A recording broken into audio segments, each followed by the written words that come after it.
bienvenidos. Yo no sé si son todos porteños, pero sé que algunos no. Sé que algunos han volado ayer desde Neuquén, que otros han venido ayer desde Santa Fe o hoy, no sé. No sé si tengo algún otro migrante interno de la República Argentina o los demás somos todos porteños. ¿Sí? Bueno, bienvenidos a todos. Sí, Jorge Rato recordaba que si soy persistente. Yo no sé si eso me lo dijo muy ponderativamente, pero bueno, yo lo voy a tomar como que sí. Supongo que en algunos momentos, como todos los que somos perseverantes, tenemos ciertos ribetes de tábano, pero bueno, uno lo hace con buena voluntad, como dice la gente. Bien, sí, esta es la mesa de hoy, pero miren, quiero que sepan, las mesas empezamos en el año 2001, léanlas rapidito, aunque si quieren este PowerPoint después lo pueden pedir, pero es para que tengan ideas sobre todo de los temas: enseñanza de las artes, arte, cultura y educación, arte, educación y cultura, un circuito en construcción permanente, arte, cultura y educación, el arte como construcción de conocimiento, pedagogía del arte, arte e investigación, arte y educación, las industrias culturales a debate, industrias culturales y educación, creatividad y tecnología educativa. Pregunta, una educación diferente a través del arte y las nuevas tecnologías, en la que colaboró con una ponencia muy importante el doctor Roberto Igarza, que es experto de la UNESCO en estos temas, quiero que lo sepan. La investigación en arte como desafío, investigación en arte a nivel de posgrado, educación y posgrados en arte. Eso fue de la primera de este año, y esta es la que tenemos hoy. Yo les voy a explicar qué estructura va a tener esta conferencia. La gran experta en evaluación es Alicia Gamiglione. De ella aprendemos siempre. Yo tuve el lujo muy especial de que hiciera el prólogo del libro que hice con Gustavo González sobre evaluación del aprendizaje musical, y además, como ella misma reconoció hace un ratito, fue un buen prólogo. Era un orgullo. Yo cuando le escribí a ella diciéndole, ¿harías el prólogo? Me dice, bueno, tengo que ver el libro, claro, yo no soy una experta. Hizo un prólogo docente. Entonces, mi amistad con ella y mi respeto y mi admiración es de larga data. Cuando concebí esta segunda jornada este año es porque he tenido una distinción grande, la Oxford University Press, que está preparando un handbook, uno más de sus handbooks sobre enseñanzas de la música.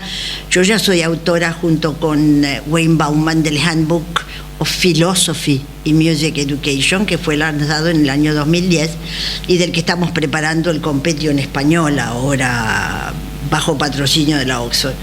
Pero este año resolvieron que les faltaba un handbook en evaluación de las enseñanzas musicales. Yo me pegué un susto enorme cuando me invitaron, y el susto no fue porque me invitaran a escribir un chapter, sino porque me pedían que hablara del tema general desde la política de evaluación en América Latina.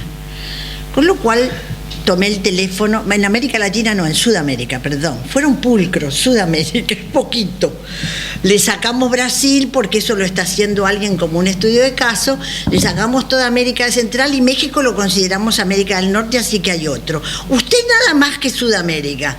Y a mí me dicen nada más que Sudamérica y yo digo, Dios me ampare, aunque soy una investigadora en historia de la educación musical, pero... Con lo cual la llamé inmediatamente a Alicia, le dije, Alicia, tema política de la evaluación.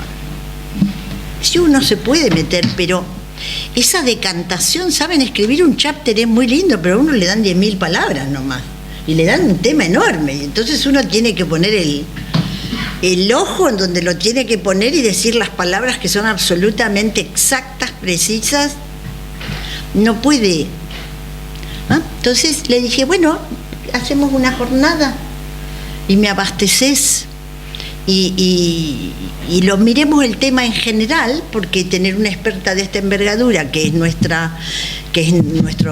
miembro honorario acá, digo, y egoístamente, porque ese chapter lo vamos a hacer con Ramiro, nosotros tenemos todo grabado y ahí nos abastecemos para algunas principísticas muy grandes que nos van a ayudar a pensar. Así que, como ustedes se dan cuenta, esta jornada en realidad es absolutamente egoísta.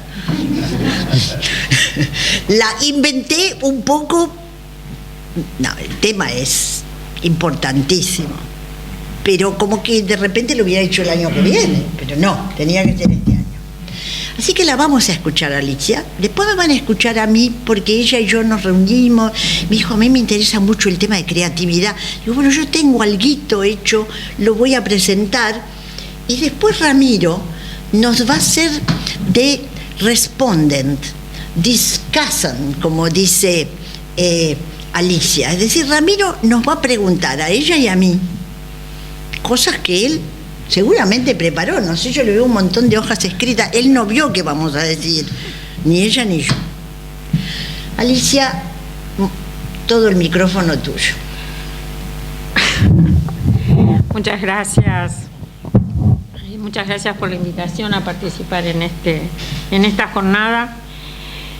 Y quiero decir que es un exceso de adjetivos y elogios, pero que cuando alguien como yo viene del campo de la didáctica general, yo al menos he aprendido que las didácticas específicas nos aportan mucho a los didactas generales y que no es solamente un camino de ida de la didáctica general hacia las didácticas específicas de las disciplinas, de las profesiones, de los niveles de enseñanza, de las edades, sino que es un camino de ida y vuelta, en donde quien trabaja en didáctica general gana mucho cuando se plantea la necesidad de resolver los problemas concretos, los problemas específicos de la enseñanza de ciertas cosas determinadas en ciertas situaciones. En este sentido, yo tengo que decir que estoy muy lejos de ser una experta en evaluación en la educación artística. No, eso ya. Y sé que tu invitación no vino precisamente por esas razones, pero he tratado de aproximarme al campo de la enseñanza artística, tratar de entender sus problemas, viéndolos desde ya, desde el punto de vista de una persona que se dedica a la evaluación desde la didáctica general, pero que puede, me parece, llegar a establecer algún tipo de conversación con quienes trabajan en otro campo, y en un campo que me resultó, como voy a decir, muy especialmente interesante.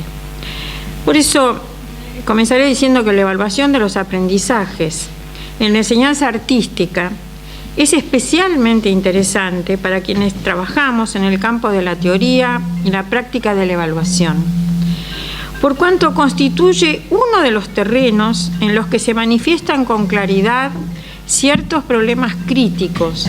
Decía que nos resulta especialmente interesante, porque la evaluación acá, en la enseñanza artística, presenta ciertos problemas críticos que en otros dominios de la evaluación de los aprendizajes tienden a quedar ocultos, tras el mandato de la objetividad, las tradiciones y la habitualidad de las prácticas que están instaladas y cuyos opuestos solo excepcionalmente se analizan. En la educación artística, por el contrario, el carácter problemático y las diversas opciones que se abren para la evaluación se despliegan de manera visible para profesores y estudiantes y dan lugar a controversias abiertas en las que las discusiones conceptuales movilizan a los miembros de la comunidad académica, dando lugar a la expresión de diferencias profundas en la definición y en la interpretación de las tareas de enseñar y evaluar. No se plantean estas cuestiones solo como problemas superficiales o de carácter meramente técnico, sino que agitan un fondo insondable de ideas, creencias, ideales y aspiraciones. Se ponen en discusión de manera visible la variedad de fines que se atribuyen a la educación artística. Se discute sobre cuáles han de ser los criterios y los referentes empleados en la evaluación. el modo en que esos criterios se expresan y se aplican, el tipo y el momento en que se realiza la evaluación, la modalidad de la interacción que se entabla entre evaluador y evaluado, el peso de las subjetividades que juegan en esta interacción, la modalidad de la construcción de los juicios evaluativos y del uso de artefactos evaluativos, y finalmente la gravitación ejercida por las reglamentaciones existentes en la educación formal, por los sistemas de calificaciones y los regímenes de promoción establecidos en las instituciones educativas. El corpus de la teoría general de la evaluación de los aprendizajes se ha desarrollado en los últimos 100 años mediante el aporte de conocimientos que nacieron de distintos enfoques, de la escuela conductista, la docimología francesa, por ejemplo, la perspectiva sistémica y en las últimas décadas un enfoque que se propone integrar aportes, por ejemplo, de la didáctica sociocognitiva y del constructivismo. Con fundamentos diversos y fórmulas con frecuencia realmente divergentes que se fueron creando en el devenir de la historia de la enseñanza en el transcurso del siglo XX, han dado lugar a propuestas que se instalaron en el campo de la educación casi sin orden ni concierto, combinando prácticas que responden a esos variados enfoques pedagógicos con la estructuración de programas que incluyen formatos de evaluación de sentidos opuestos, no alineados con los enfoques que explícitamente se afirma que han sido adoptados en la enseñanza. Restablecer el alineamiento de orientaciones en la enseñanza y la evaluación es una de las misiones que hoy se impone en el campo de la educación. El prolongado siglo de producción de investigaciones sobre evaluación de los aprendizajes nos ha permitido arribar a algunas conclusiones. Sabemos que los criterios de evaluación que conducen a la construcción de juicios de valor sobre lo que se evalúa, así como la asignación de calificaciones, muestran una gran variabilidad intrapersonal en un mismo evaluador en distintos momentos e interpersonal entre los profesores. Sabemos que el principal impacto positivo de la evaluación sobre los aprendizajes de los alumnos se produce cuando se emplea de modo intencional para mejorar los procesos y los productos de sus actividades. Sabemos también que los juicios de valor de profesores y alumnos dependen de los criterios empleados en su construcción y que no surgen de una observación realista, directa, de los caracteres objetivos de los aprendizajes o productos evaluados. Sabemos que es menester prestar especial atención a la definición de los criterios que se emplean, a los procesos mediante los cuales se adoptan y se comparten los criterios de evaluación, a la determinación de cuáles son los referentes para la adopción de esos criterios y a las decisiones acerca de quiénes son los responsables de la elección de criterios y de su puesta en práctica en las actividades de evaluación. Sabemos, igualmente, que los formatos de evaluación de los aprendizajes utilizados, esos formatos utilizados por los profesores y tal como son percibidos por los estudiantes, tienen una impronta fundamental en los aprendizajes efectivamente logrados por los alumnos. Hasta acá sabemos muchas cosas en el campo de la evaluación en general. Producto entonces de gran cantidad de trabajos de investigación en diferentes contextos y niveles de la enseñanza, hoy sabemos que las decisiones que se adoptan en materia de evaluación son de importancia fundamental en la configuración de los aprendizajes. En el campo de la educación artística, como en otros dominios de la enseñanza disciplinaria y profesional. Pero observamos, en el caso específico de la educación artística, que las dificultades en la elección de perspectivas teóricas y de prácticas de evaluación se hacen especialmente transparentes, como decisiones siempre opinables, controvertibles y a veces dilemáticas. En la literatura especializada surge una gran variedad de interrogantes diferentes y de respuestas de distinto tenor.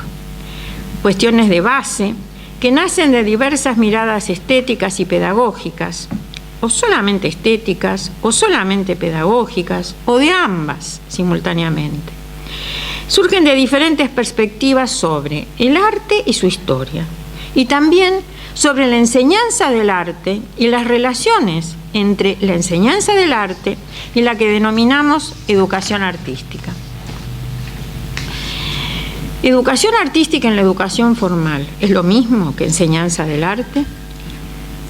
Hay discusiones sobre las relaciones entre creatividad y cognición, y sobre creatividad y procesos inconscientes, por ejemplo, que delimitan un campo de reflexión que marca con una impronta palmaria los trabajos sobre evaluación de los aprendizajes en este campo.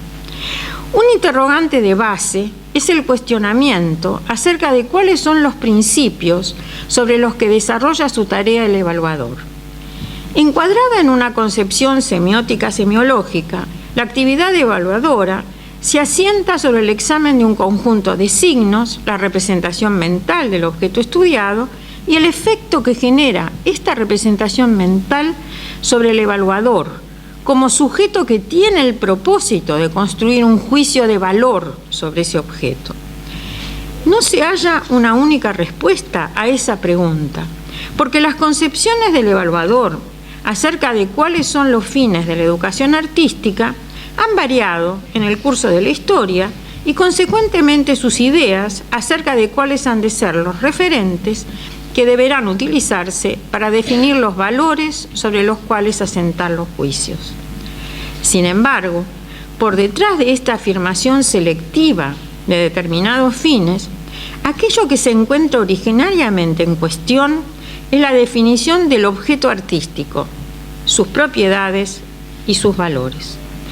En la educación artística se manifiestan estos movimientos en controversias que asumen un carácter dicotómico.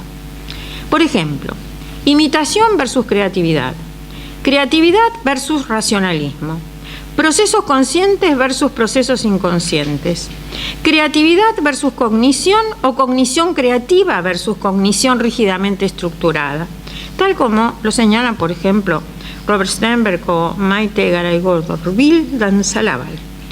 Como lo señala Leslie Confield, lo que en verdad se encuentra en tensión es el paradigma de la concepción de la creatividad.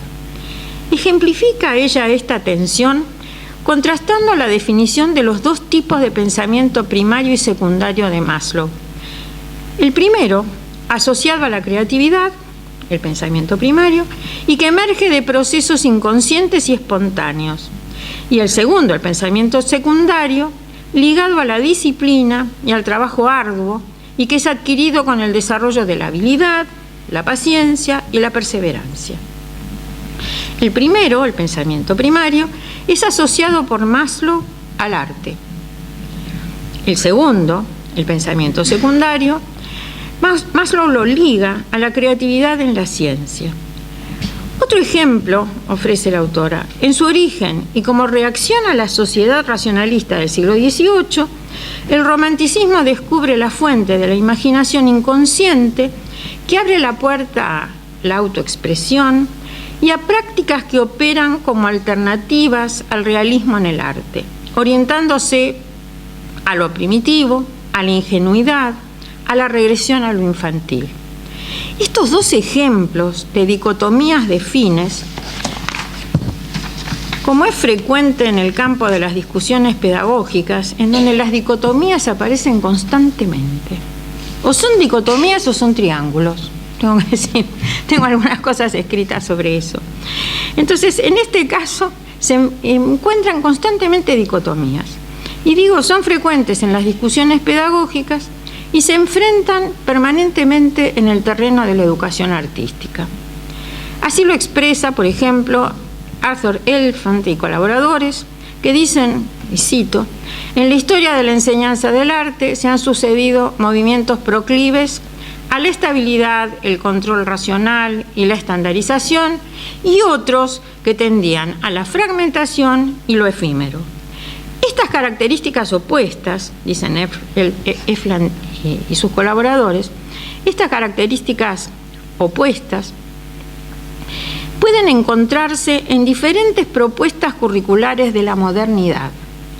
Los currículos que promovían la expresión creativa, en la línea de Herbert Reed y Victor Lowenfeld, por ejemplo, en las artes visuales, se orientaban hacia lo efímero, mientras que el rigor académico defendido por Barkan y el primer Eisner postulaban la estabilidad, el control racional y la estandarización. Frente a estas posturas, Efland presenta como alternativa una concepción de la mente que tiene como característica la flexibilidad, que permite a la mente emplear diferentes estrategias apropiadas para lograr comprender tanto dominios de conocimiento preorganizados y generalizables, cuanto comprender conjuntos de conocimientos fragmentados y abiertos e integrados en dominios del conocimiento coherentes que les permiten construir modelos propositivos del mundo. Efland y sus colaboradores integran el movimiento que pone en cuestión los ideales de la modernidad. Un currículo, una enseñanza y una evaluación posmoderna deben sustituirlo, según ellos, con propósitos claros. Enseñar las disciplinas, las 4 disciplinas artísticas: crítica de arte, historia del arte, estética y producción de arte. Y hacerlo con un nuevo enfoque, esto es, con estímulo al desarrollo de la creatividad, el espíritu y los contenidos multiculturales, el desarrollo de habilidades comunicativas y de colaboración, la formación de un pensamiento crítico y el empleo de formas cualitativas de evaluación destinadas a ayudar al estudiante para mejorar sus aprendizajes. Estas discusiones tienen su correlato en el dominio de la evaluación de los aprendizajes. Entre estas se plantea el problema sobre cómo ha de ser considerado el estudiante de arte. ¿Es un individuo aislado con el que se trabaja en consideración a la magnitud específica del talento que demuestra poseer? ¿O es un sujeto sociocultural al que ayudamos a desplegar, y acá cito a Canfield, que dice, a desplegar un flujo de creatividad natural, desinhibida e intuitiva? Las modalidades de evaluación en arte pueden ser impresionísticas e intuitivas y, por tanto, no fundamentadas y autoritarias. Pero pueden ser igualmente autoritarias cuando la enseñanza toma como eje el aprendizaje y la aplicación de reglas y técnicas a las que el estudiante debe ajustarse, limitándose, en un caso extremo, a reproducir modelos que el profesor selecciona para él. El problema central de la evaluación se expresa entonces en la pregunta sobre cuál es el objeto de la evaluación, el objeto que será evaluado. ¿Cuáles son los valores que son evaluados? ¿Cómo y quién los prioriza? El valor puede ser asignado al objeto mismo, como propiedad del objeto. Hay un estudio que hacen 2 investigadores, Victor Ginsburg y Sheila Weyers, que lo hacen en realidad desde un punto de vista económico, preguntándose también si son propiedades del objeto o son convenciones que uno ha construido en torno del objeto. Si son propiedades del objeto, el evaluador descubre entonces el valor que preexiste al acto de evaluación, si son propiedades del objeto, y lo mide el evaluador o lo estima, y sobre esta base construye el juicio de valor. Las propiedades del objeto pueden ser entonces consideradas aisladamente, unas de otras, pero asignándoles a todas el mismo valor, o se las puede ponderar de manera diferente, dando mayor valor a las que se considera que son más importantes. Otra alternativa es integrar esas propiedades y estructurar con todas ellas un agregado que es el portador del valor de la obra. En otra dicotomía que se pone en obra en los actos de evaluación, se atribuyen los valores al objeto, a la obra, en términos de factores objetivos. Pero acá, esos valores tienen un referente exterior. Esos valores son exteriores al objeto examinado, como por ejemplo, cuáles son los significados que tiene esa obra para el espectador, o qué sentimientos y emociones despierta en él, o qué relación establece el objeto con el entorno cultural en el que es producido. Acá el encuadre puede ser variado, poniéndose, por ejemplo, como tema nuclear, la pregunta acerca de cuál es la función social del arte. En el otro extremo, y desde otra perspectiva, la escuela formalista valora la forma inmutable de la razón con independencia de la cultura en la que se enmarca la obra.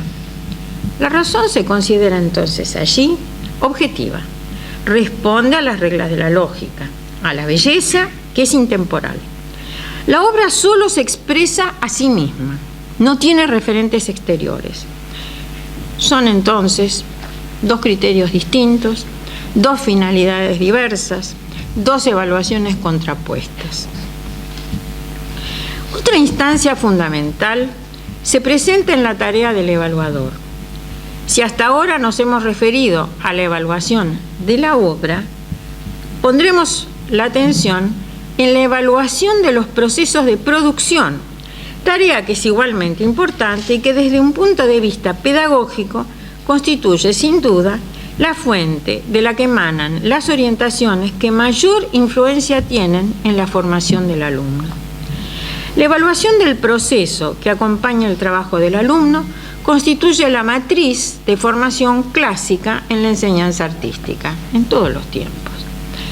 Acá hallamos también un correlato de las posiciones encontradas acerca de las finalidades de la educación artística.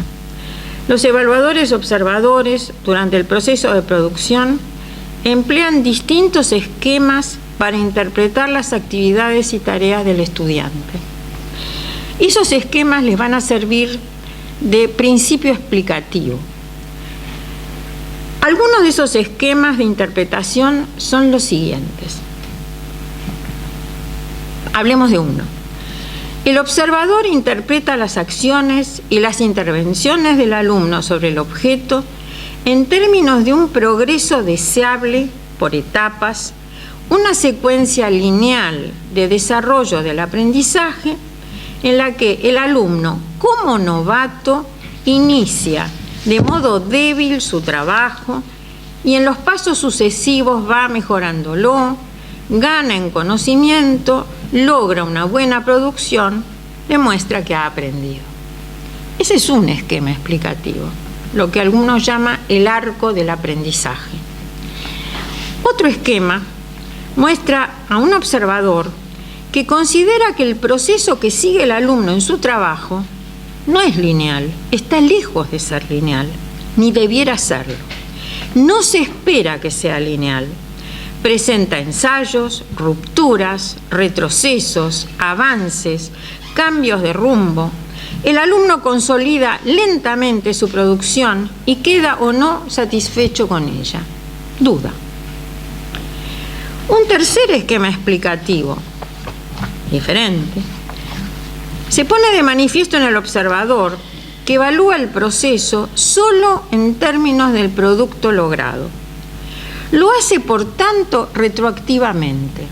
Es decir, mira el producto y dice, el proceso que ha dado lugar a este producto debe haber seguido este camino. Ese evaluador comienza su trabajo cuando infiere el proceso antes de que, antes de que el alumno entregue su trabajo. El evaluador no separa proceso de producto. Infiere el proceso, como digo, retroactivamente. Parte del producto y mira hacia atrás. Infiere el proceso a través de la lectura analítica del producto. Otro esquema explicativo lo adopta el observador, que aísla el proceso del producto y los evalúa separadamente. Por ejemplo, evalúa el proceso antes de la entrega del producto final. Cada uno, proceso y producto, pueden recibir diferentes evaluaciones. Otro esquema explicativo que nos sirve para entender de dónde sale la evaluación. y que obligan a mirar cuáles son los supuestos con los cuales se está trabajando en cada caso el evaluador.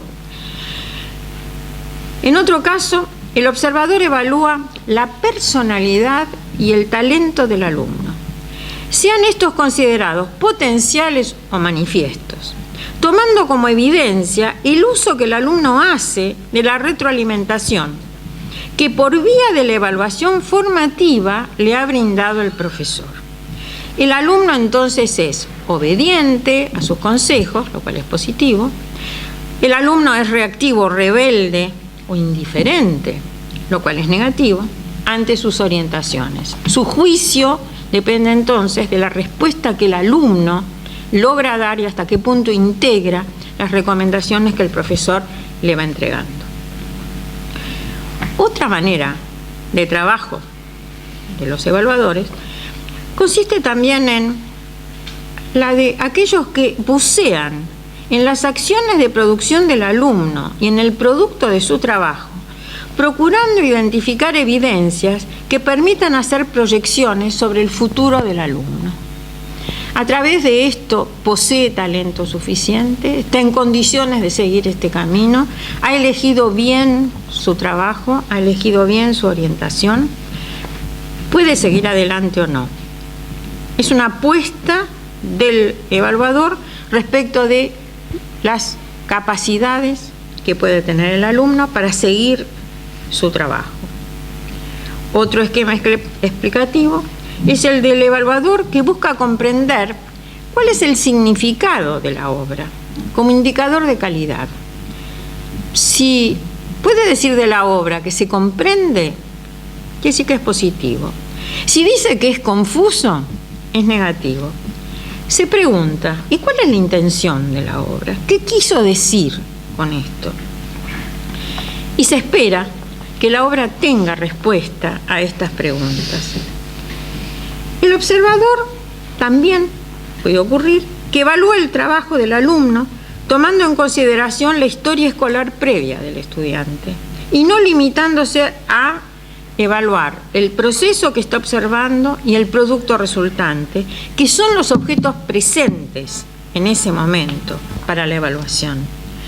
El desempeño previo del alumno se incorpora a la evaluación del proceso y del objeto presente porque de alguna manera se considera que son explicativos del desempeño actual del estudiante.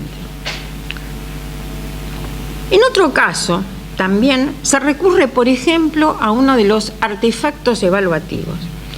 Mediante el uso de un portafolio de evaluación de los aprendizajes, ya sea común o sea un portfolio, es decir, un portafolio electrónico, el observador evalúa el proceso de aprendizaje realizado por el alumno y dialoga con él, intercambiando información y opiniones sobre sus logros, sus dificultades, sus expectativas y aspiraciones, sus dudas y sus problemas, y las nuevas acciones que el alumno solo o con ayuda del profesor consideran que pueden intentarse para solucionarlos.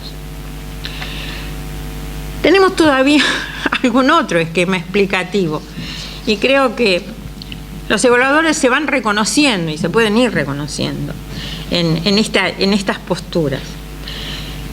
En otro esquema, el observador emplea recursos de apoyo para mejorar la confiabilidad de sus evaluaciones. Es el caso, como decía, del uso de otros artefactos de evaluación que se están imponiendo en el campo de la evaluación en general y que son, por ejemplo, las taxonomías, un ejemplo en el caso de la taxonomía de la creatividad, del proceso de creatividad de Janet Harris, o las rúbricas o las escalas de estimación estandarizada. En síntesis, ante las distintas maneras de enfocar las tareas de evaluación, el profesor se encuentra frente a la necesidad de tomar decisiones sobre la modalidad, la situación y el formato que ha de emplear. Sus opciones son evaluar al alumno individualmente o en grupo, evaluar la producción o el proceso de producción o ambos. Cuando evalúa la producción, puede optar por examinar el objeto real o una reproducción de este objeto, por ejemplo, una grabación, una fotografía, un video. Cuando evalúa el proceso, puede hacerlo en presencia del alumno o, o sin la presencia del alumno. Y no es para nada lo mismo tomar una decisión u otra. Cuando evalúa el proceso, puede hacerlo mediante la observación directa de la actividad del alumno o sobre una reproducción de ese proceso. Y acá nuevamente puede ser un video, una grabación, una fotografía, según se trate. La evaluación también puede ser efectuada por un único profesor o puede ser efectuada ya no por un profesor solo independientemente, sino primero por un profesor que lo hace independientemente, pero luego pasa a una evaluación por un grupo de profesores.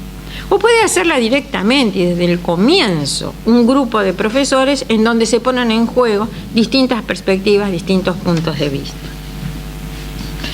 Hemos visto entonces que la evaluación de los aprendizajes en la enseñanza artística es un recurso complejo y de uso también complejo para profesores y estudiantes.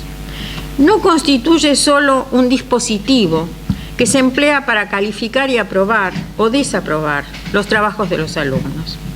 Tampoco se limita a imponer una guía que señale el buen camino y evita desvíos indeseables.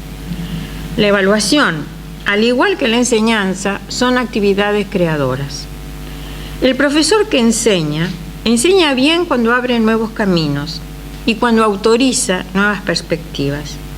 En esta tarea, la evaluación desempeña un papel fundamental, porque puede actuar obturando las propuestas y los proyectos creativos o alentándolos, liberándolos, reconociéndolos y otorgándoles el valor que sea justo de acuerdo con el juicio fundado del evaluador. Yo he llegado hasta acá, porque lo que encontré, como trato de mostrar, es una enorme cantidad de discusiones, de puntos de vista diferentes, entre los cuales uno tiende a optar por algunos. Pero yo optaría, por supuesto, por estas posturas que alientan la creatividad y, como digo, liberan al estudiante frente a las restricciones, las constricciones que pueden aparecer y en las cuales la evaluación tiene un papel fundamental. Lo que quiero decir es que la evaluación, los formatos de la evaluación, el espíritu con el cual se trabaja en la evaluación de los aprendizajes es decisivo. Y como han demostrado muchas investigaciones en el campo de la evaluación en general, el aprendizaje de los alumnos responde más a cómo él percibe que va a ser evaluado que a la enseñanza que ha recibido. Por eso las decisiones que se toman en el campo de la evaluación son fundamentales. Uno está decidiendo qué va a hacer el alumno. El planteo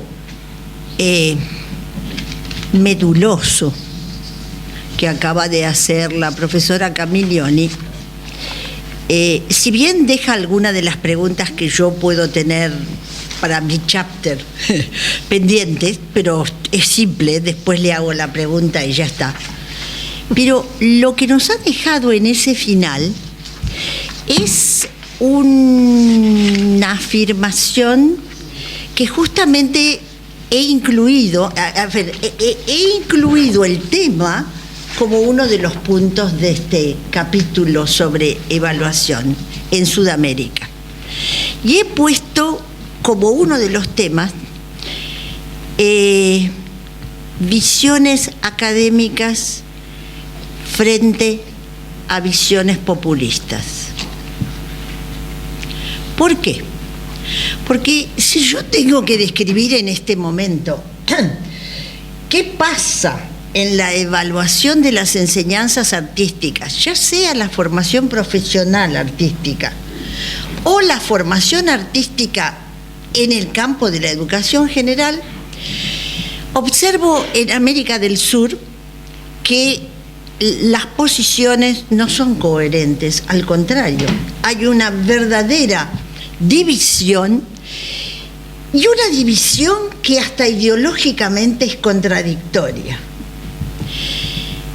En nuestro país no solamente la Ley de Educación Nacional, la 26.206 en su articulado, determina que es estigmatizante que se sepa qué pasa en una escuela A, B o C con el rendimiento de los procesos de enseñanza-aprendizaje, y francamente yo creo que está mal elegida la palabra estigmatizante, porque además implica una caracterización casi moral. Indudablemente es diferenciador. Si yo digo que acá pasa 20 y acá pasa 30, estoy diferenciando. Ahora, estigmatizar es decir que la diferencia es negativa para los sujetos de esas dos instituciones.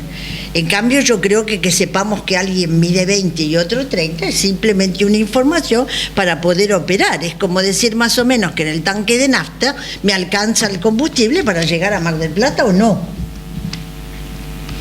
Y ocurre que en América del Sur, en este momento, las posturas son tremendamente, nos dejan a los argentinos tremendamente en minoría. Paraguay es altamente exigente en materia de evaluación en enseñanzas artísticas, en la educación, la enseñanza artística en el contexto de la educación general determina que haya una evaluación, Chile también, Colombia está en eso, Venezuela ha elevado a la categoría de arquetípica uno de los modelos de descarte más despiadados del mundo, que es el famoso el sistema, que el sistema implica vengan, pero resulta que si ustedes no dan estos niveles a través de los seminarios regionales y después de los nacionales, ustedes son descartados por el sistema y hasta corren el riesgo de no tener ni siquiera una titulación de fin de grado. Yo lo aclaro, si acá hay profesores de música, deben saber que acá todo el mundo está queriendo repetir los modelos de las orquestas infanto-juveniles, y las orquestas depende de cómo se hagan, porque si es con el viejo sistema de descarte porque no logran precisión en la interpretación, volvemos al siglo XIX. Usted sirve, usted no sirve. El coro del año 40, tercer grado, pase a hacer un arpegio. Si usted lo afina bien, va al coro, y si no, usted no sirve para música. Eso es el sistema venezolano. Si ustedes hacen silencio es porque lo que ustedes están viendo por televisión no es eso. Pero esa es la verdad de lo que está pasando. Ahora, fíjense ustedes que le están en una situación como la nuestra, en la enseñanza formal, artística, profesional. En la Universidad Nacional de las Artes, el único departamento que toma prueba de admisión es el departamento de música. Todos los otros simplemente pase por la calle, anótese y ya está dentro.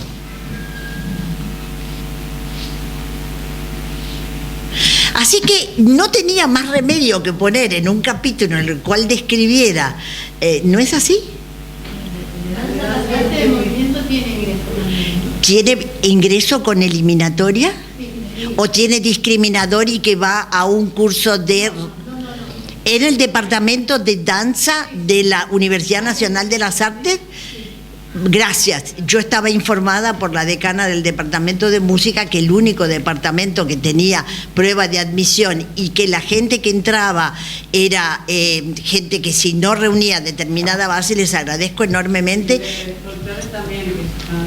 ¿Tienen prueba de admisión? Bueno, entonces estábamos mal informados nosotros, porque en cada una de las reuniones del departamento se nos dice que el único que tiene pruebas somos nosotros. Me alegro enormemente. Entonces rebobino. En la Universidad Nacional de las Artes hay prueba de admisión en el departamento de danza y movimiento, en el departamento de folclore y en el departamento de música. En otros departamentos no hay prueba de admisión a nivel de grado. ¿Eh? ¿Cómo?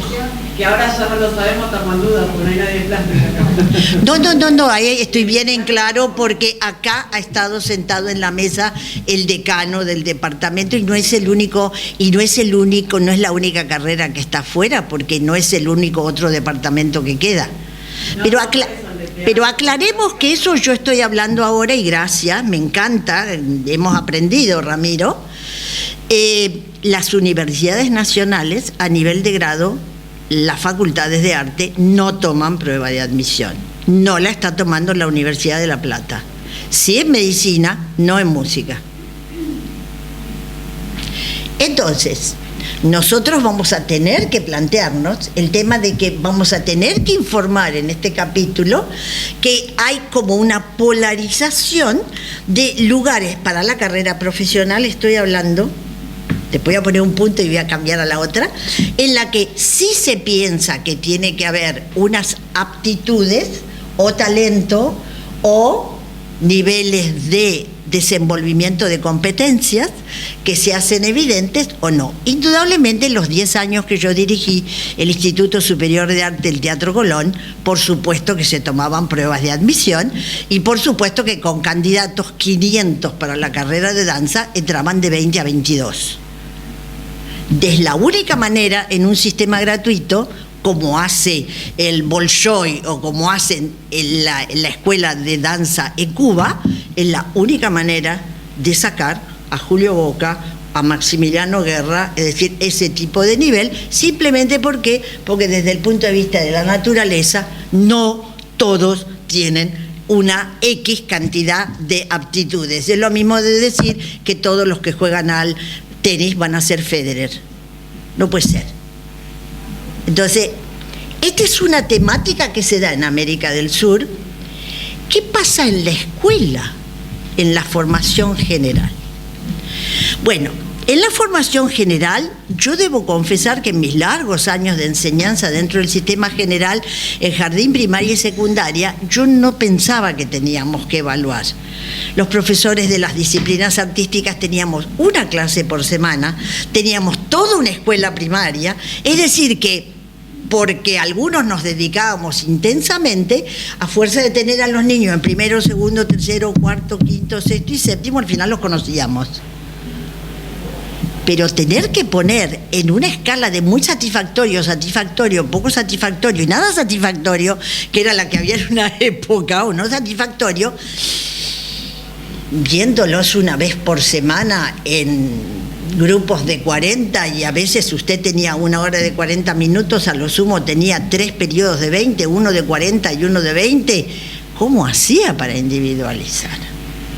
Es decir, el tema de la evaluación en enseñanzas artísticas es un tema peliagudo. A mí me ha preocupado tanto que en un momento determinado, y yo ya termino, les quiero mostrar 2 pequeñas investigaciones que he llevado a cabo, buscando algunas herramientas. Tú hablaste de artefactos. Algunos artefactos que nos permitieran que el docente de danza, de artes visuales, de música, tuviera alguna manera de poder conducir los procesos en los cuales estimulábamos las capacidades de libre expresión o creatividad de nuestros niños. Suena, ¿no? Entonces, uno sabía que estaba ocurriendo que se llegaba a conducir la clase y en el gran grupo hay un principio, y el principio es estimular positivamente para que el sujeto conserve el impulso, conserve la espontaneidad, conserve la búsqueda, conserve él, como escrito en la alfabetización en creatividad, en el libro de formación docente que sacamos este año en la academia, conserve el creer que puede, porque el que cree que puede se va animando y se va perfeccionando. Como en la educación general no estamos hablando ni de formar un Baryshnikov, ni de tener que formar un Barenboim, sino que estamos hablando de facilitar el desenvolvimiento de competencias, etcétera, etcétera. Bueno, Entonces, mi búsqueda de artefactos me llevó un día a encontrar, y lo voy a presentar en forma de 2 documentos de congreso. Miren, este es el documento con el cual presentamos un reporte sobre creatividad medida por un resonador magnético de positrones y un tool, o sea, artefacto, o sea, herramienta, que se llama Scamper. Enseguidita me voy de acá y les voy a mostrar el tal Scamper. En una reunión internacional en la que estaba François de Lalande, como responden, es decir, François de Lalande es un gran experto en educación musical internacional, la cosa era hablar sobre la estimulación sistemática de la creatividad. Había un español, una italiana, un suizo que era el coordinador de todo esto, una canadiense, una argentina y un español. Y François de Lalande nos respondía a todos. Entonces yo me animé, fui la única que puse sobre la mesa una herramienta fundamentada en el marco teórico de Torrance, que es con el que trabajo hace años, y justamente en las nociones de flexibilidad y fluidez. Porque, ¿qué me preocupa a mí? Yo a los niños en bloque siempre le digo muy bien. El muy bien, o sea, la devolución positiva, termina no significando absolutamente ningún refuerzo de la posibilidad de crecimiento o de la posibilidad de cambio. Porque si siempre está muy bien, ¿qué quiere decir muy bien? Eso es lo mismo que cuando un periodista dice que ocurrió algo maravilloso. Si todo lo que ve es maravilloso, deja de ser maravilloso, porque la maravilla se transforma en la categoría de permanencia. Por lo tanto, deja de ser. Muy bien. Entonces, yo presenté esto. A ver, espérense un minutito que se los quiero presentar. Discúlpenme que lo estoy haciendo en otros idiomas, pero es una paquetería. Lo tenía hecho y quería... No, creo que se puede leer. El Scamper, una evaluación de los procesos. Esa es la herramienta. Agradezco, bla, bla, bla, pero les cuento. Miren la bibliografía. Hay una revista que se llama Journal of Creative Behavior. En 1992, en una investigación hecha con artistas, preguntándole a los artistas, fotógrafos, bailarines, coreógrafos, pintores, músicos, ¿verdad? ¿Usted qué hacía cuando hacía su última creación? ¿Cuáles eran las...? ¿Usted tuvo alguna idea inicial? Imagínense La Familia, que es un dibujo que le damos a los nenes de jardín, que dibujen la familia, mamá, papá, los hermanitos. De la idea inicial, cuando va a ser el segundo intento, estamos hablando de portafolios, estamos hablando de acumular las experiencias, las instancias que se dan a lo largo del proceso, yo me encuentro con que, acá tienen la referencia, en el año 1992, en una búsqueda comparativa, cualitativa entre artistas sobre sus creaciones, los artistas dicen: Beethoven, primer movimiento, quinta. Yo tengo esta idea, ta, ta, ta, tan. Es mi idea, es la generadora. ¿Qué hago para desarrollar todo el primer movimiento que... Ta, ta, ta, tan, la repito. Ta, ta, ta, tan, ta, ta, ta, tan, ta, ta, ta, tan. La cambio, la muevo para algún lado. Ta, ta, ta, ta, ta, ta, ta, ta, ta, ta, pam, pam, la hago descendente, la hago ascendente, la tocan las maderas, la tocan los violines, la toca toda la orquesta, la toca un pedacito. Es más o menos como en Los unos y los otros, el bolero de Ravel, coreografía de Maurice Béjart, ¿se acuerdan? Bailaba Jorge Don. Todo el círculo tenía 3 pasos de hombres, daba pasos hacia el costado y se iba desplazando algunos movimientos, y Jorge Don hacía verdaderamente todos los cambios, pero siguiendo la estructura repetitiva del bolero de Ravel, y que sin embargo no resultaba monótono. Es decir, había sustituciones. Si Beethoven empieza con ta, ta, ta, tan, con cuerdas, y después lo tocan las maderas, estoy sustituyendo las cuerdas por las maderas. Si después lo combino y tocan maderas y cuerdas, ¿van siguiendo allí? Yo lo puse en inglés, pero no porque paquetería mía, porque esto está en inglés. Además lo puse en francés porque la conferencia era entre gente en los que dominaba el francés, y pongo también el español para que lo tengamos claro. Si lo adapto es porque en algunos momentos le hace algunos cambios. Ahora observen, estas operaciones son bastante difusas, ¿no? No es que yo diga, lo combino repitiendo 4 veces. No estoy diciendo una preceptiva que sea una regla aritmética. No es álgebra. No es una ecuación. No es un algoritmo. Es decir, no es un algoritmo, pero puedo usarlo como un elemento. Y si me permiten, ya que Alicia recordó lo del algoritmo, voy a contar un algoritmo de un examen en colegio secundario. Porque cuando se enseñaba mal la teoría de la música, se enseñaba que la redonda vale 4 tiempos, la pobre redonda no vale 4 tiempos, equivale a 4 negras. Pero como el chico aprendió el algoritmo de que la redonda vale 4 tiempos, entonces la profe en el examen le pidió que hiciera 4 compases en compás de 4 cuartos.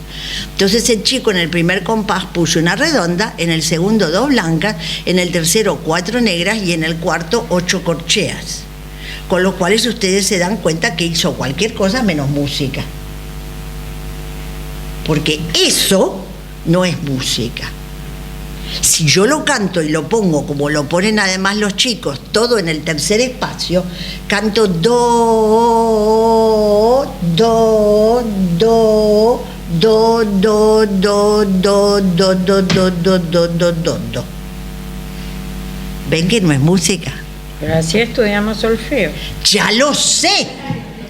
Por eso a mí me preocupaba tanto tener alguna herramienta, artefacto, por lo menos para que conceptualmente los docentes tengan... Porque yo me acuerdo que se empezó con todo este tema, vino Murray Schafer, John Painter, movíamos los cotidiáfonos, trabajemos con papel periódico, pero después iba el maestro al aula y otra vez teníamos el gatito, o si ustedes leen los libros de didácticas especiales, algunos españoles, con el carnaval de los animales, el elefante camina así. Con lo cual el nene ya no hace la búsqueda corporal de cómo caminará el elefante, si yo vengo y le digo, este es el elefante.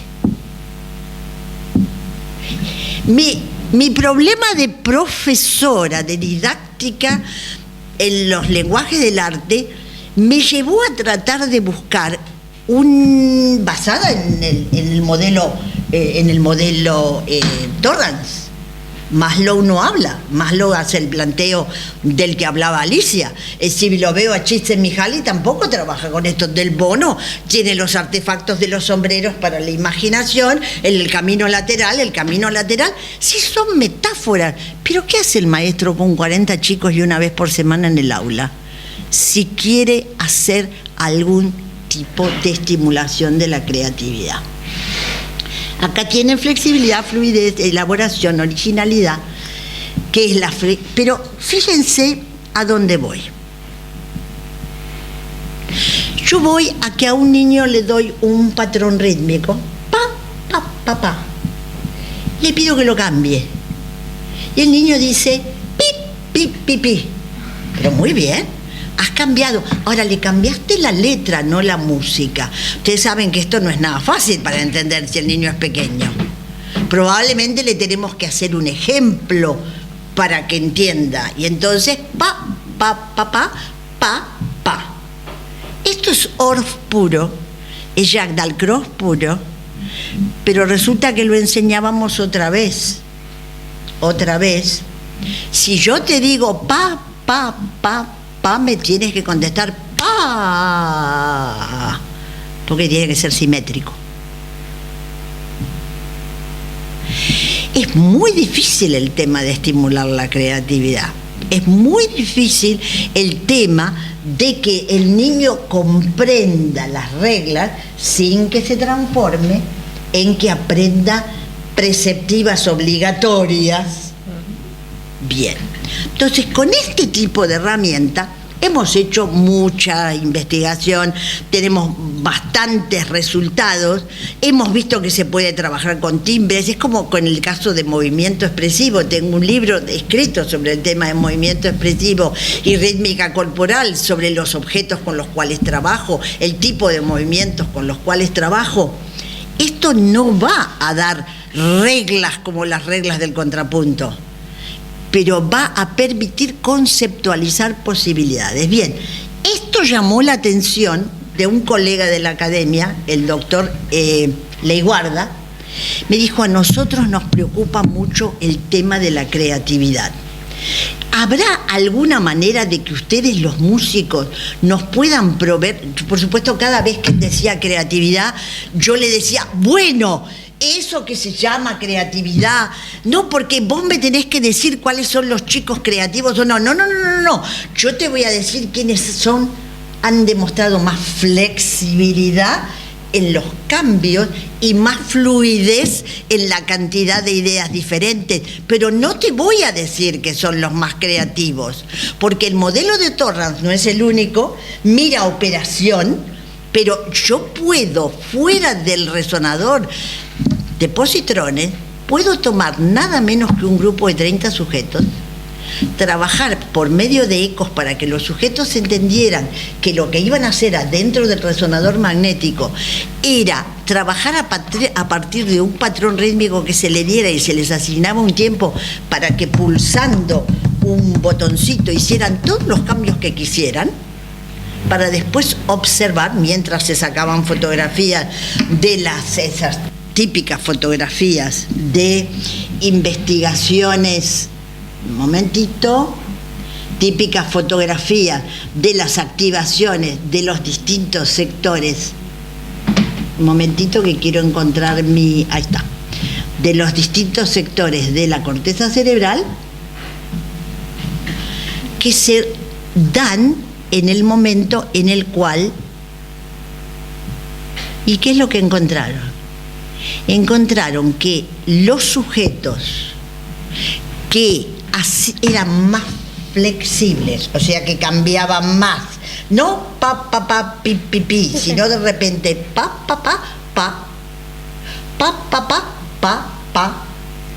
¿sí? Con el pulsador, hacían la conexión neurológica más distante. Ahora, eso lo explica mejor el doctor Leiguarda que yo. Pero lo que ellos necesitaban en este momento de la investigación era demostrar si se producían activaciones diferentes en los momentos en los cuales las acciones de los sujetos eran más distantes en materia de diferencia del patrón modelo que aquel que simplemente repetía 2 veces o le sacaba un elemento. Yo llego hasta acá, nada más que para mostrar las complejidades que tiene el campo, pero nada más que para invitarlos, además para hablarles del libro nuestro de la academia, de la formación docente, y para, de una manera u otra, ver cómo reacciona Alicia ante este tipo de artefactos, aunque yo sé que vos leíste el libro porque lo tuviste. ¿En cuál de tus mecanismos descriptivos de procesos está claro que con esto no estamos mirando a la persona? Es decir, que planteado en aquello famoso mirada de Guilford, estudio a la persona, estudio el proceso o estudio el producto, típico trabajo de Howard Gardner cuando escribe su trabajo sobre los genios, cuando estudia Picasso y todo eso. Es un típico estudio de personas. Es el tipo que miro desde el producto, veo la persona. El típico tema de ver el talento como con los patrones del siglo XIX. Acá se está tratando de poder encontrar, vos usaste la descripción racional que buscaba ser objetiva. Yo no pienso que todos los chicos de las escuelas tengan que pasar por eso. Lo que nosotros querríamos sería que el artefacto, desde el punto de vista de las combinatorias posibles, se aclarara como una operatoria para el maestro, sin que por eso le vaya a poner 10 al que hace 20 cambios y 0 al que hace 3 cambios y nada más. Por eso me gusta la combinatoria de fluidez con flexibilidad. Y no solamente cuántos cambios, sino la magnitud del cambio. Sí, estás tomando el modelo de Paul Torrance, pero yo diría solo una cosa, y es que lo que vos mostraste tiene más que ver con actividades que se utilizan en la enseñanza para estimular la creatividad, y yo traté de alertar constantemente respecto de que se pueden adoptar ciertos enfoques pedagógicos en la enseñanza que luego se contravienen totalmente en el momento de la evaluación. Esto es fantástico. Porque si yo pienso que la evaluación solamente consiste en calificar a los alumnos, quiere decir que perdí todo lo que hice en materia de creatividad durante la enseñanza.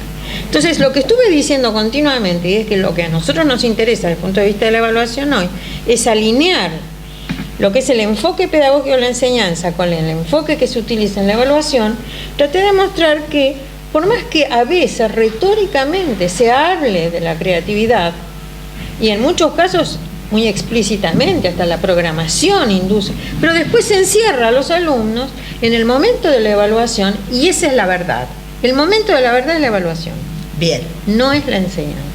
Bien. Lamentablemente. Es decir, que fue tu cierre, fue decir, el alumno, en función de cómo lo van a evaluar, es el verdadero disparador que se va a quedar con eso. Y en el caso de la enseñanza artística, pasa lo mismo que, por ejemplo, yo creo que hay otros 2 casos en la educación que son muy señeros en esta cuestión: la matemática, el arte y el deporte. O el alumno puede o no puede. Si nació con talento, va a ser bueno en el arte, y si no, no puede. Si nació con talento en matemáticas, hay buena investigación que lo demuestra. Los alumnos se ven a sí mismos o con talento para la matemática o sin talento. Si no lo tienen, no van a aprender, sus padres piensan lo mismo y los docentes se lo enseñan. Y lo mismo pasa con el deporte. Entonces son como límites en donde nosotros podemos diferenciar prácticamente, yo diría, 2 clases de docentes. Los docentes que piensan que todos tienen el talento suficiente como para no convertirse en profesionales brillantes. Un momentito, porque yo también quiero ser. Claro, hay diferencias, ¿no? claro. Yo vivo diciendo que no todo el mundo es Usain Bolt, ni Michael Phelps, ni Einstein, ni Gauss. Natural. Digamos, en cada una de las disciplinas hay genios. Bueno, no estamos hablando de esos genios. Estamos hablando de la gente que va a la escuela y que se le abre el arte, por ejemplo, así como la matemática y el deporte, ¿no es cierto? Como opciones de realización. Me gusta usar el tema también de formación espiritual, ¿no? Sí, sí. A ver, Ramiro también, que nos tiene que decir. Pero solamente quería decir esto. Perdón. Pero en el campo de la carrera profesional también quiero decirlo. Claro. Porque no es solamente para genios. No. Entonces, si bien vos ponés el acento en la necesidad de hacer una selección de los que ingresan a las carreras profesionales, había que ver en qué punto de su carrera de la vida se encuentra esa persona que va a ser o no seleccionada. Definitivamente. Porque en algunos casos vos podés decir, mi prerequisito para que ingrese a esta carrera es que tenga tal dominio de el instrumento, de un conjunto de técnicas, habilidades. Pero también puedo decir, lo voy a tomar antes. Y voy a ver si lo puedo promover. Lo que pasa, que cuando vos pones, eso es un gran tema. Pero yo querría que Ramiro nos actúe un poco como discutidor. El tema de la universidad es que podemos tomar alumnos a partir de determinada edad. Obviamente que cuando se trata de las destrezas que hay que adquirir desde antes, tendríamos que tener, en danza y en música, si no empezamos tempranito, bueno. Pero a ver qué nos tiene para decir Ramiro. En primer lugar, que como discutidor, evidentemente no voy a estar en el lugar del especialista, como decías, que estaba de la landa. Pero me parece que así como complejo es el panorama de la evaluación que había planteado la académica, también es compleja la cantidad de ideas, de posibilidades de abordaje que se han puesto en esta jornada y en todo caso intentaré tomar algunos hilos como para plantear algunas preguntas. Algunas preguntas tal vez, bueno, cuando hablábamos con Ana Lucía de la posibilidad de mi participación acá, me decía Ana Lucía que era interesante que yo pudiera hablar desde mi lugar en la práctica, en el contacto con los estudiantes en la universidad. Me parece que las múltiples posibilidades que se dan para abordar esta cuestión de la evaluación se complejizan aún más cuando tenemos que pensar no solo cómo se va a evaluar, sino qué es lo que se va a evaluar. Porque como dice, por ejemplo, en investigación el doctor Clifford Madsen, el objeto de estudio determina necesariamente la manera en que se vaya a estudiar. Y entran a complejizar otra cantidad de cosas. Y además la cuestión de cuál es el fin. Porque estamos hablando de evaluación en educaciones artísticas o en enseñanzas artísticas y cuál es el fin y en cada ámbito y en cada momento y cuál es la situación que determina. Por eso decíamos, tal vez si consideramos la educación artística dentro del ámbito de la educación general, pareciera apropiado, o por lo menos habrá mayor coincidencia en que el eje de la evaluación o el objeto a evaluar sea el proceso. Estoy un poco contradictorio con hablar de objeto y proceso, pero eso sería aquello que se evalúa. En el campo de la educación profesionalizante está el proceso, pero también está el producto y también está el contexto. Aquí hemos hablado bastante del trabajo del docente. Me interesa pensar en la articulación que decía la profesora Camiglioni sobre la práctica y la evaluación, que aparentemente parecía hablar, creo que fue justamente en el prólogo del libro de evaluación de aprendizajes musicales, que la profesora planteaba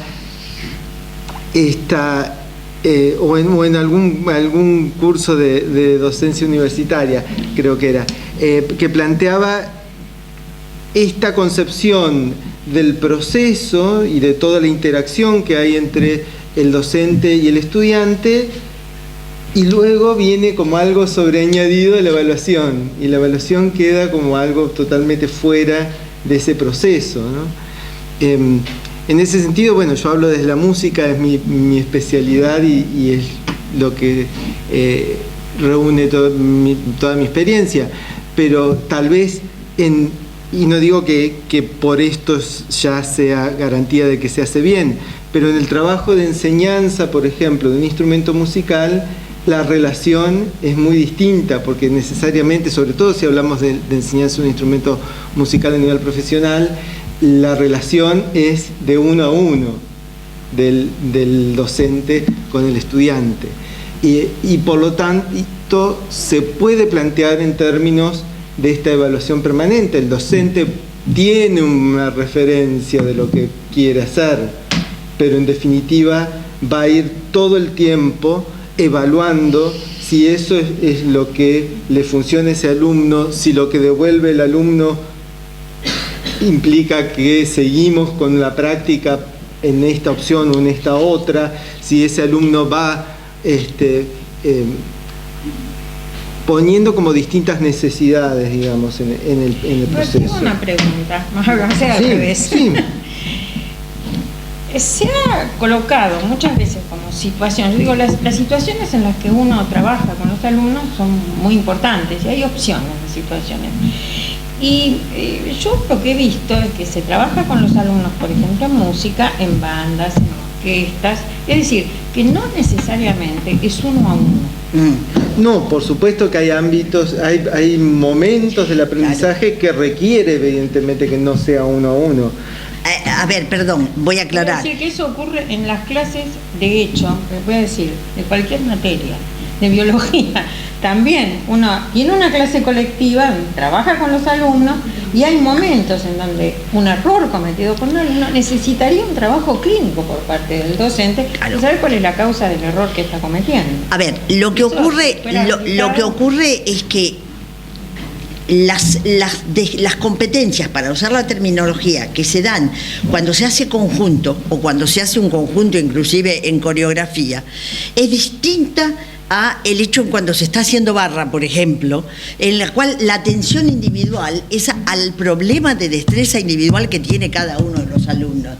Lo que se evalúa en la situación de barra, pongo barra porque tengo mucha gente de danza, entonces me parece correcto hacer el ejemplo, él habla de flauta, es más, en el conservatorio, en el López Buchardo, las clases del instrumento viene un alumno después del otro, no están todos juntos al mismo tiempo. En mi época sí, gracias a Dios, con lo cual aprendíamos viendo a los otros. Ahora, para mí es absolutamente un deterioro del proceso formativo que el alumno tenga 30 minutos nada más, se escucha a sí mismo, no escucha a nadie más, no abunda en su bibliografía musical y además no aprende problemas de otra gente y no aprende inclusive, por ejemplo, situaciones de digitación, de fraseo o de interpretación de otras obras. Pero bueno, en base a la liberación de los procesos y la democratización, según la llaman hoy, se ha hecho esto, con lo cual se ha reducido la carga de horaria que realmente cumplen los alumnos.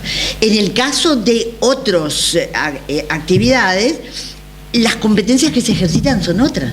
Por ejemplo, todo lo que son los trabajos de parejas, yo tengo las competencias que desarrollo en la barra que me permite tener el cuerpo preparado, pero si yo estoy trabajando en pareja y tengo que hacer una asamblea o tengo que hacer cualquier tipo de esas actividades, son otras las competencias de coordinación, en las cuales las individuales tributan. Pero eso no tiene nada que ver. Eso depende de la disciplina artística. No, si nosotros no estamos... Es probable que no sea generalizable a todos. No, para nada. No sé, si cada una de las disciplinas artísticas tiene sus peculiaridades, eso desde ya. Pero no es eso, digamos, lo que más me preocuparía en el panel de esta tarde. Es más, yo te puedo decir que hay investigación muy sólida hecha, sobre todo, por ejemplo, en Finlandia, en el Instituto Jan Sibelius, que es uno de los líderes en investigación para nosotros en la enseñanza de la música, que se ha comprobado como una ejercitación de práctica mal conducida fija un error y no fija un aprendizaje correcto. Entonces, todo este tipo de cosas son importantes. Pero vos, ¿con qué nos querés desafiar a nosotras con todo ese preludio que escribiste? Lo que yo planteo es que para poder, en esto que vos decías, bueno, ¿qué hace?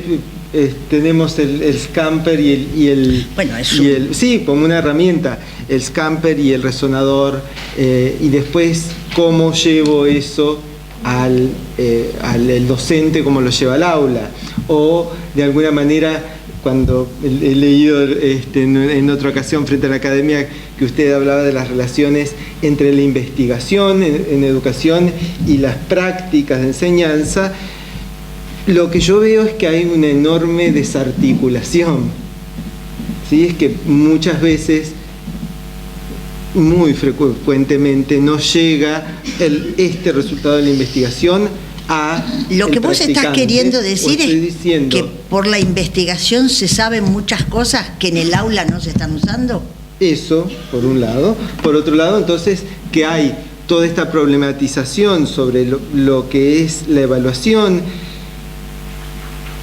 con algunas, como usted decía, uno adopta cierta perspectiva de todas estas posibles maneras de encarar la evaluación, pero finalmente el docente también tiene que trabajar en el marco institucional. ¿Cuál es también el rol que tienen los administradores y los políticos en esta cuestión de evaluar en un marco institucional?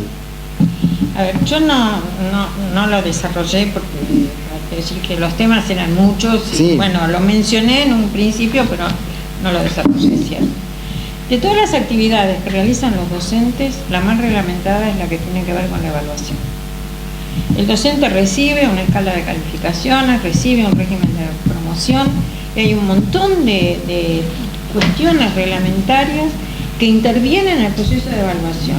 Si nosotros comparáramos la libertad del docente en las elecciones que hacen en cuanto a la enseñanza con las que aparecen en la evaluación, son dos mundos distintos.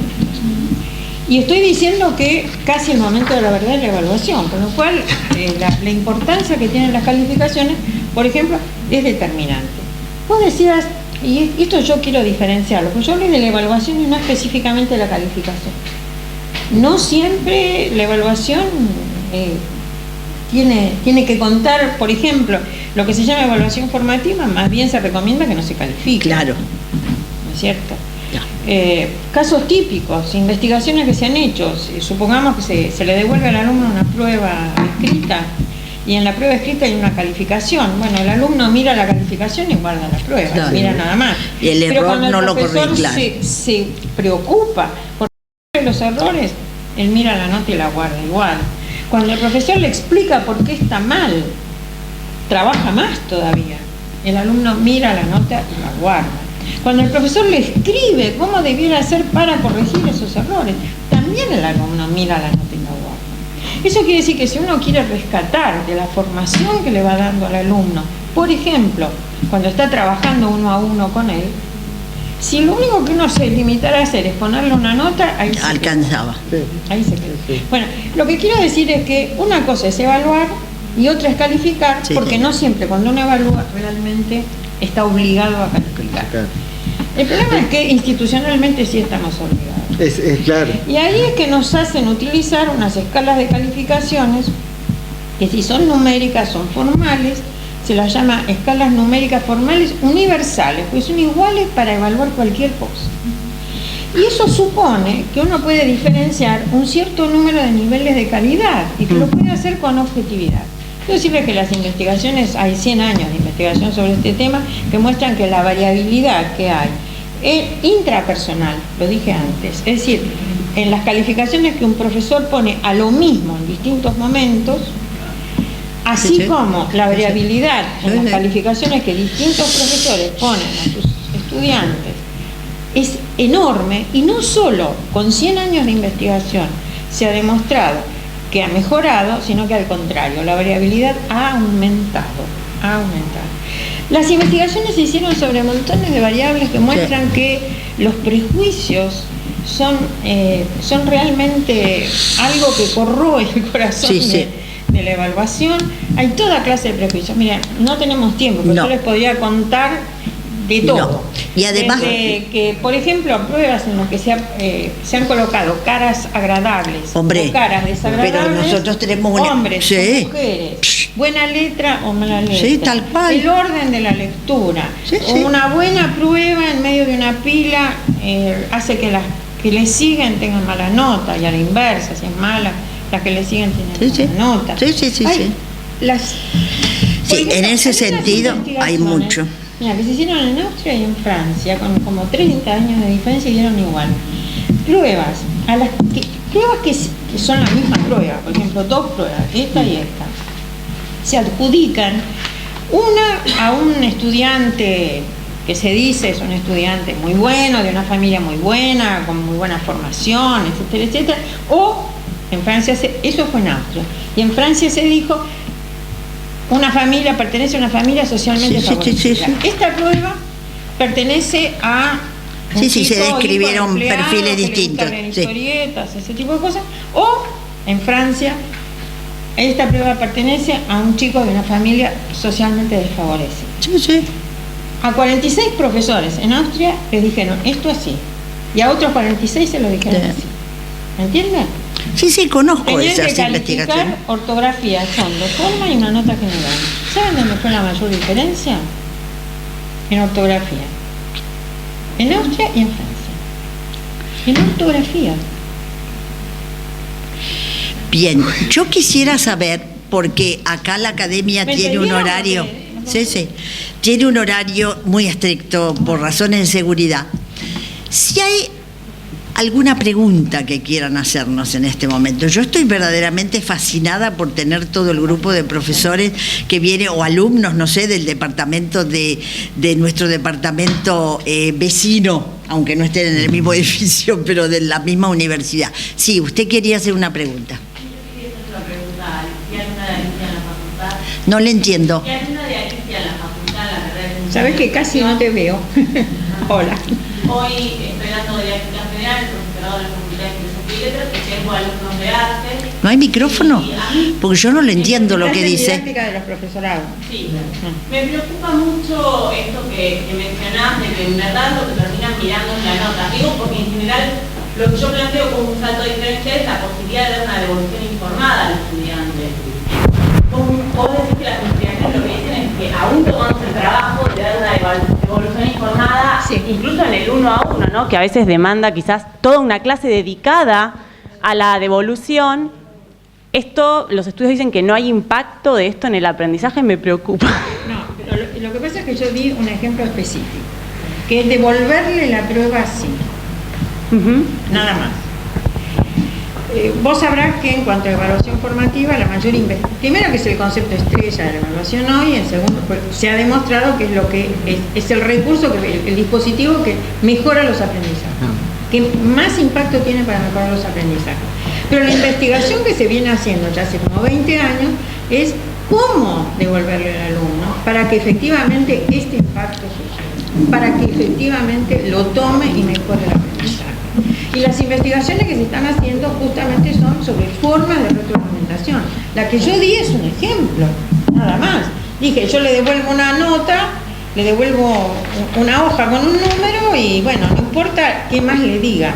No, está comprobado que necesita comentarios orales, que a veces necesita un trabajo adicional para ver cuál es la causa de los errores cometidos y que en conclusión, de todo lo que yo le puedo aportar formativamente para que él mejore su aprendizaje, una de las medidas más importantes de todas es darle oportunidad para corregir los errores. Obvio. Si nosotros no damos oportunidad a los alumnos para corregir los errores, el alumno va a terminar su formación con un cajón lleno de errores. Por supuesto. Perdón, ¿la gente del departamento de danza tiene alguna pregunta específica? Uy, bueno. No, si no somos todos del departamento de danza, también damos en media danza, la escuela de danza. Bueno, yo... No, pero no del IUNA, que tiene por ahí otro sistema de evaluación. Yo tomo una escuela media, trabajo en una escuela media. Es decir, ustedes cuando hablaron de las pruebas de admisión estaban hablando de la escuela de ustedes. No, de IUNA. De la UNA. De la UNA. Del departamento de movimiento de la UNA. Sí. Porque también hay docentes que dan en los ordenadores. Claro, por supuesto, sí sabemos en general. Si no tienen ninguna pregunta específica, ¿algo, Ofelia? Yo les quiero preguntar, ¿de qué lado nos posicionamos en las enseñanzas artísticas en cuanto a evaluación? Nosotros elegimos los criterios, pero entre esos criterios tenemos parámetros. ¿Los parámetros son personalizados para cada uno o vamos a elegir un parámetro igual para todos los alumnos? Tu pregunta tiene que ver precisamente con el papel que uno le va a dar a la creatividad y el papel que uno le va a dar a la uniformidad.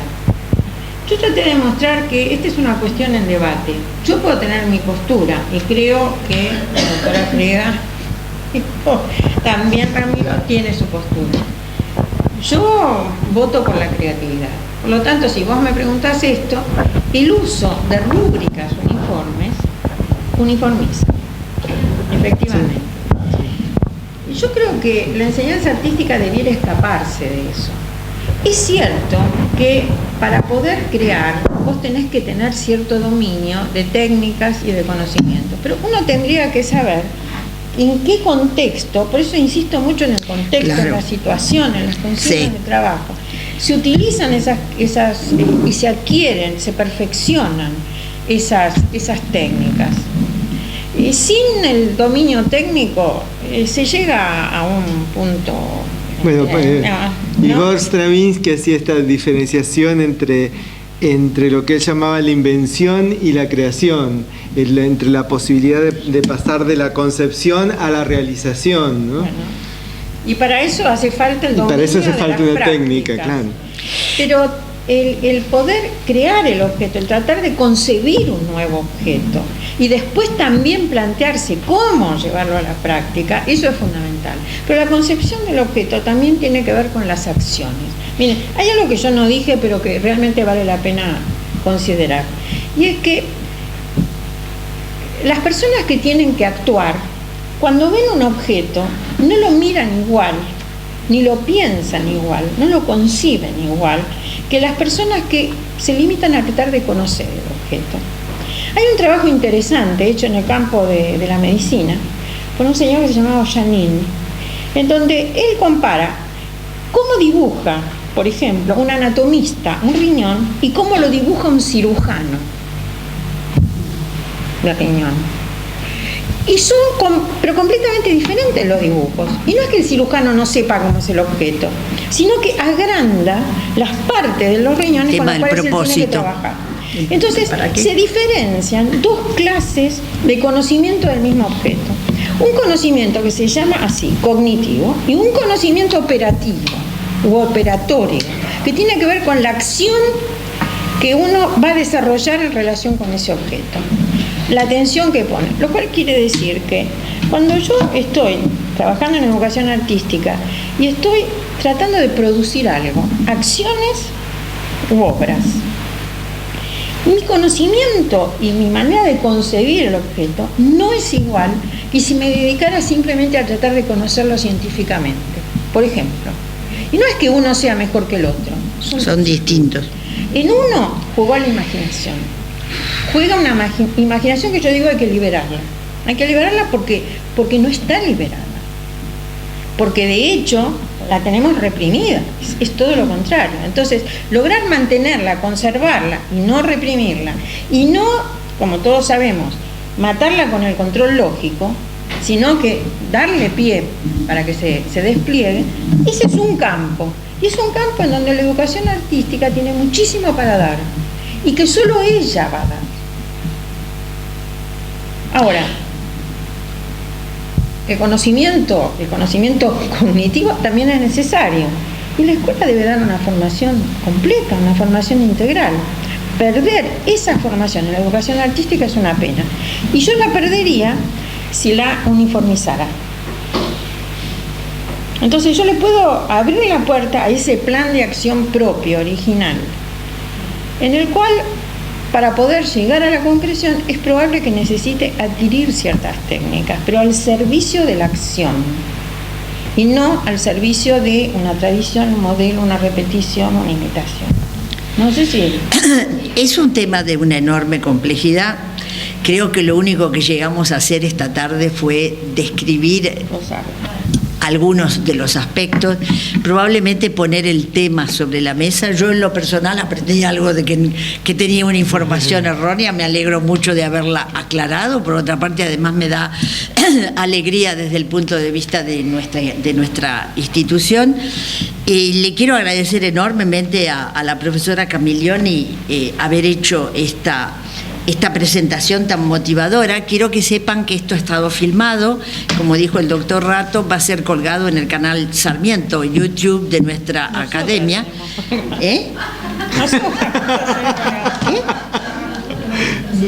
Nosotras vamos a ser colgadas.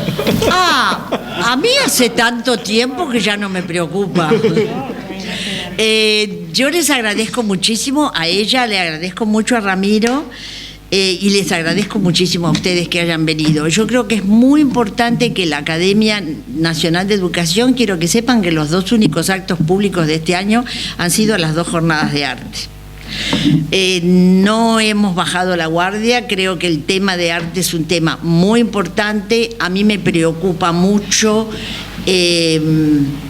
por ejemplo, sé que ahora se ha tomado una resolución, van a llegar todos los discos y las partituras de Spinetta a todas las escuelas primarias de la Ciudad de Buenos Aires. Me parece muy bien, indudablemente.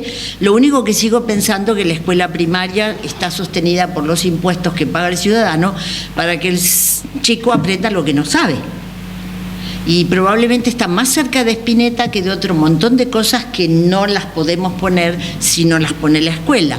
En fin, es una situación compleja la que estamos viviendo. Las enseñanzas artísticas son una situación compleja. Hoy quedó planteada con mucha inteligencia por parte de Alicia, dijo, sí, la formación profesionalizante lo es, pero no para formar solamente genios. Claro, como yo puse de ejemplo a Julio Boca y puse como ejemplo a Barenboim, ella pensó que yo solamente pensaba en genios. Lo que pasa es que hay que tener los artistas, lo sabemos bien, una base muy amplia para que pueda aparecer algún genio. Y los que tienen más competencias, porque tienen más capacidades, es bueno que tengan ocasión de juntarse, porque entonces juntos es como el equipo de los Pumas, ¿no? No puedo poner nada más que un forward que juegue bien, tengo que tratar de tener a los 15 más o menos en un cierto nivel como para que sea un equipo. Es el tema de Messi. ¿Qué pasa con Messi, que juega tan bien en el Barça y no juega tan bien cuando se amuchan personalidades que son fenomenales en forma individual? Pero está una cosa que es la interrelación de equipo, que es una dimensión que significa competencias específicas. Es el acostumbramiento al otro, el feeling con el otro, la empatía con el otro. No es simplemente que el arco siempre mida lo mismo y que un penal se patee siempre a la misma distancia. En fin, es muy complejo el tema del aprendizaje. Por lo tanto, el tema de la enseñanza, yo creo que hoy lo único que hicimos fue despuntar unas cuantas ideitas. Espero que no sientan que perdieron el tiempo y en lo personal estoy muy agradecida porque hayan venido. Muchas gracias.